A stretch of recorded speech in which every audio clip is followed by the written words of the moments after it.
Hello, thanks for joining in. My name is Dr. Danielle Currie, and I'm the Senior Simulation Modeler at the SACS Institute based in Sydney, Australia. This is a presentation that my colleagues and I put together called It Takes a Village to Build a System Dynamics Model. In this presentation, we're going to reflect on the work we've been doing over the last 5 years in terms of participatory model building. So it's not meant to be a scientific analysis of participatory model building or even trying to capture all types that are out there, but simply reflecting on what we've learned over the last 5 years in hopes that other people also kind of share some of these learnings, or that it may resonate with other people who are participatory model building practitioners. So we're just going to reflect on the things that we've learned and kind of where we want to go from there.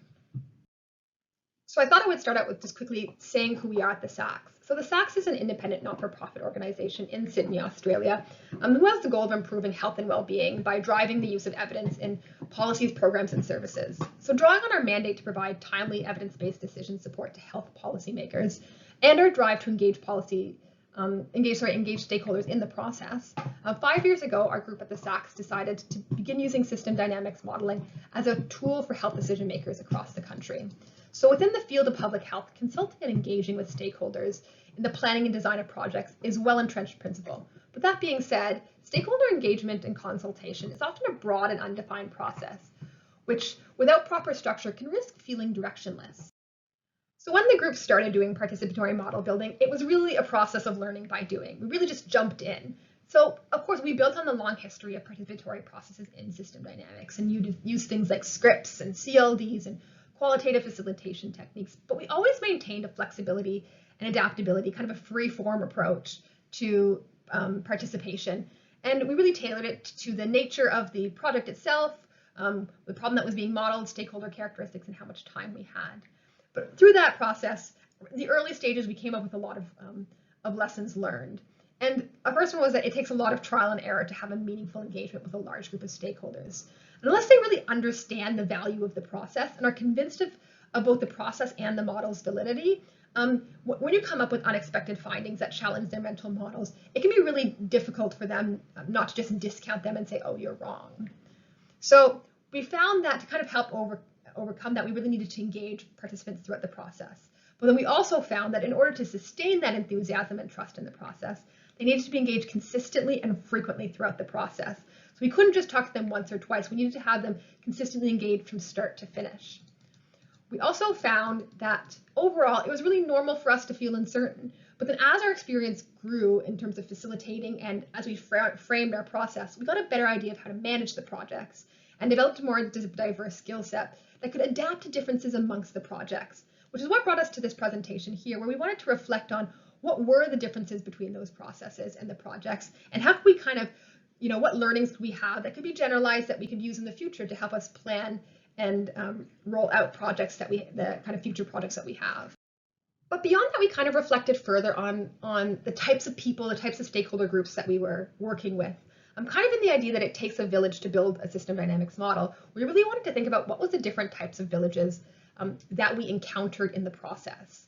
Because the way that we shaped the process was really governed by the people that we were working with and the type of project we were doing. So we sat down and we reflected on the types of villages we've encountered in the 20+ projects we've done over the last 5 years. And they've been on topics ranging from gestational diabetes to child welfare to out-of-hospital cardiac arrest to suicide. So quite a large breadth of topics within the health sector. So at the end of this, we kind of reflected and we found that the projects that we do personally kind of fit into one of 4 categories, or more, I guess, the villages that we worked with, the types of people, the participatory archetypes that we encountered fell into one of 4 groups. And I'm going to discuss each of these 4 groups in a moment, but I do want to mention that we're not trying to capture all of the groups that everyone might encounter, simply reflect on the experience that we've had and kind of talk about the 4 types of groups that we encountered in the last 5 years that we've been working. And even kind of building on that, we also thought about, what components of, as we call it, the village, differentiates them between each other.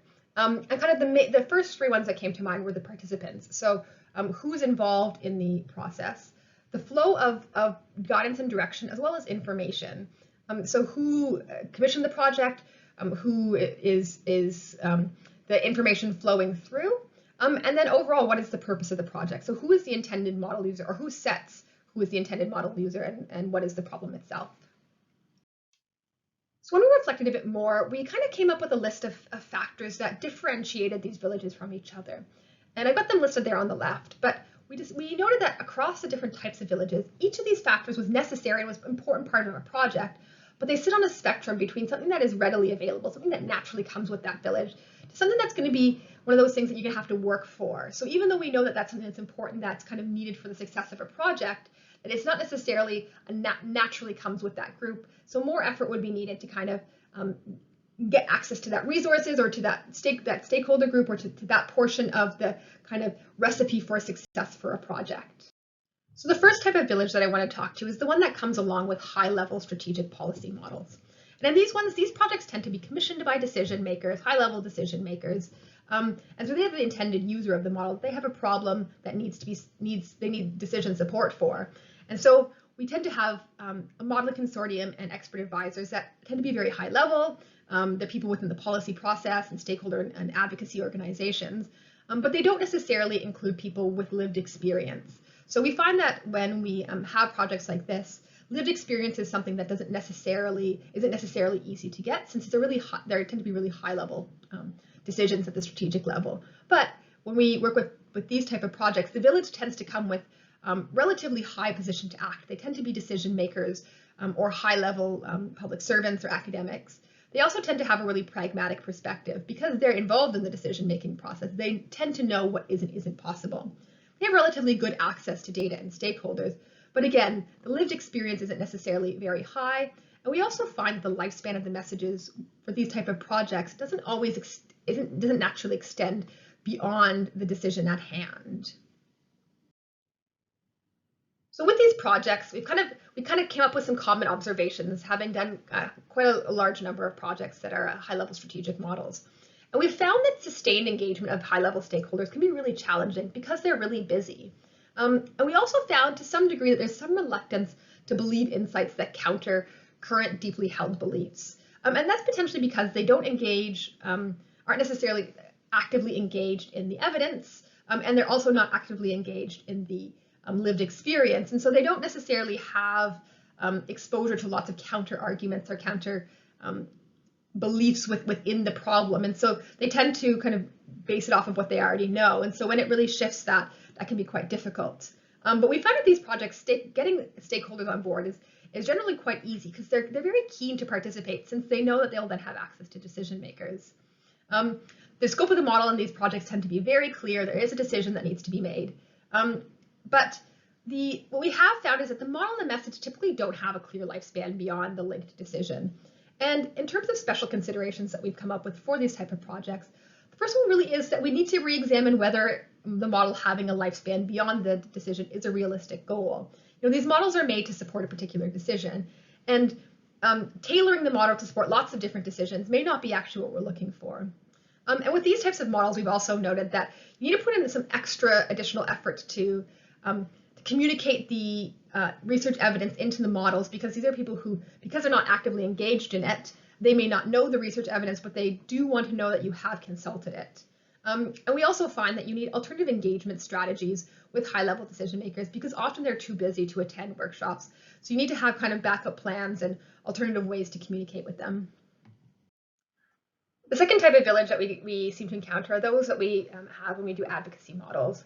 And so advocacy models tend to be commissioned by experts or the modeling consortium themselves, the stakeholders themselves. So they're the intended user of the model itself, but they don't necessarily have a link to the decision maker. But oftentimes they want the decision maker to also be a model user. So they want to have this product as something that a decision maker could use to kind of help advocate for their position, but they're not necessarily directly linked with the decision maker. So this village is wonderful because they have great ownership of the problem. They know it very well, but they also generally have a very low position to act. They don't have decision-making capabilities. And these groups we find tend to have technical and financial resources on one end of the spectrum. So it's either really high or really low. But these groups do tend to have really good access to stakeholders, data, lived experience, and understanding of the evidence, which can lead to a nice long lifespan of the model and the message. It's not linked to a specific decision, but rather to the problem itself, and can be used in multiple different decisions related to that problem. So we find with these projects that that advocacy groups generally have good access to specialized data and evidence and lived experience, and they know a lot about the problem. But because they have really high ownership in the problem itself, it can sometimes cloud the bigger picture. They're really deeply embedded in one particular problem, and they may not have as much perspective on how that problem sits in the kind of grander system. We also find with these type of projects that compared to all the other ones, that we're probably most likely to encounter a reluctance to believe insights that kind of counter their current deeply held beliefs. And again, because that's because people are so embedded within the problem itself. We do find that as a decision maker did not commission the work, less attention may be given to the results. So you just have to put in more effort and kind of work into the plan how to communicate and engage decision makers in that process. But since the model is not tied to a specific decision, its message may have a longer lifespan, and the model itself may have more longevity. So some special considerations for these type of projects that we noted was it was really helpful to include decision makers into the modeling consortium, which can kind of increase that pragmatic perspective, but can also direct significant attention their way. So they definitely can't sit at the back of the room and just sit there silently. People often want to engage with them and kind of get their perspective, since they know those are the people who actually can bring about this change. And more overall, we found that additional effort is likely necessary for these projects to engage with decision makers and explain and communicate those insights to decision makers if they weren't involved in the consortium, to kind of help increase the uptake of the model findings. The local government and community models are the third type, and these types are again often commissioned by decision makers, but not at a high level, at the local government level.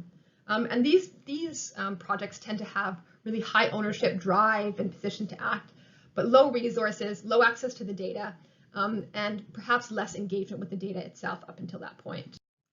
So with these type of projects, we find that because they have such good access to lived experience and on-the-ground information, that part of the modeling process is really easy. But what they may have less access to is population-level data or evidence that we can use to parameterize the model. So that's always something that just takes a bit more work with these type of projects. We do also note that there's always the potential for a conflict or incongruity between kind of the aggregate population level understanding of a problem and an individual's lived experience. So we have to be really careful with these type of projects not to discount individuals' lived experience, but to kind of help guide people and let them see how their lived experience fits within the broader problem itself. We do find that because these groups tend to have a lower technical literacy and knowledge of the broader evidence base, there's an initial steep learning curve as they kind of wrap their head around the modeling process and some of the evidence that other stakeholders the client is presenting. But then, once they do kind of conquer that initial learning curve, the enthusiasm with these projects is amazing. They tend to, have really significant enthusiasm. And as the local decision makers and stakeholders are spending quite a lot of their limited resources on this project, there's much more effort put into ensuring the longevity of it in terms of the model and its messages. So with these projects, we found overall, in terms of special considerations when we're doing that we need to take into account that there's a greater need for plain language communication. We also need to make sure we spend more time at the beginning to help get people over that learning curve. And it's really helpful to encourage those with lived experience to kind of view their personal journey within the greater model. And that helps reduce that kind of individual versus aggregate level tension. And we do often with these ones, need to kind of build in additional time because they have larger modeling consortiums and because of their high level of enthusiasm. So the last type of model is the kind of the village that comes along with academic models. And we find with these type of models, because they're often kind of brought on by grants or not necessarily linked to a decision or a decision maker, the ownership of the problem, the position to act, and the drive to engage in terms of the stakeholder group is often lower than some of the other ones. And again, that's because it's not linked to the problem itself. The academic ones have varied access to stakeholders, but what they do generally have is access to data and understanding of the evidence itself. With these projects, we seem to find that they have mixed ease of inclusion of lived experience. So they may or may not have access to individuals with lived experience. And the lifespan of the model can vary quite a bit depending on the projects itself. So we found with academic projects and kind of the stakeholder group and whatnot that comes with them, and again, these are generally grant-funded projects. They don't always have a clear owner, which makes it difficult to tailor it to a specific problem. And in terms of the lifespan of the model, this can either help or hinder it, because it does have the potential to extend the lifespan of the message in the research literature, but because it's not linked to a specific problem, there's not always a clear use of the model. We also find it really difficult to prevent scope creep in these ones. You really have to be careful about that because it's, again, not tied to a specific decision. It's often challenging to nail down one specific problem in a vast sea of similar research questions. It can be difficult to retain and recruit stakeholders with these projects if it's not linked to a specific decision. But because these projects generally have a longer time frame, grant-funded projects usually run much longer than commissioned projects, it does give us the opportunity to kind of dig deep into the problem and potentially identify stakeholders that we may not have otherwise noted in a much shorter project. So we find with these projects that we need to put more effort into communicating at the beginning of the project the value of the process to potential participants. And we also find that identifying potential policy users and engaging them early in the process can increase the uptake, the chance of uptake of the model's findings for this particular type of model. Some of the overarching insights we found from this is it definitely takes a village or community to build a system dynamics model. And we found that success is possible for projects with all types of these participatory archetypes. But it's important to do work with lots of different types of villages because it really strengthens your skills. And it really kind of helps you be adaptable to different types of modeling products as they come up. But we do think overall it's worth thinking about the type of village that you're working with so that you can tailor your approach to maximize the value of the participatory process. So if you in advance think of what are some of the challenges that may arise with that particular type of project or stakeholder group, that can help you design the project in the beginning to overcome some of those challenges. So that's all for me. So thank you very much for listening into my talk. And hopefully I'm around to be able to answer some questions. Thank you.